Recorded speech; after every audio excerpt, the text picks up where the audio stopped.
Kasus kekerasan terhadap anak kembali mencuat. Kali ini terjadi di Banyuasin, Sumatera Selatan. Sebuah tindakan pendisiplinan yang dilakukan ayah terhadap anak kandungnya justru berujung pada tindak kekerasan dan sempat viral di media sosial. Meski tanpa niat jahat, peristiwa ini menyoroti rapuhnya pemahaman pola asuh dalam keluarga.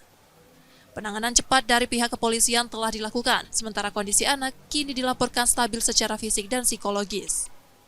Sang ayah telah kembali ke rumah, namun tetap dalam pengawasan dengan wajib lapor. Ya alhamdulillah, itu yang juga sudah kami pastikan. Kondisi anak secara psikologis baik, kemudian secara fisiknya baik. Ya, saya juga mengkonfirmasi apakah kurang termasuk gizi buruk misalnya. Alhamdulillah gizi ya baik, kondisinya sangat baik. Ya mudah-mudahan dengan kejadian ini bisa cepat merecovery. Kalau memang ada trauma, ya kami pikir selagi ada perubahan sikap dari bapaknya, ibunya, terutama bapaknya yang mengambil langkah-langkah disiplin yang seperti itu, insya Allah mudah-mudahan anak ini bisa berubah jadi lebih baik lah. Sepanjang awal tahun 2025, tercatat sudah 19 kasus kekerasan terhadap anak di Sumatera Selatan, menjadi pengingat bahwa perlindungan anak masih harus menjadi perhatian.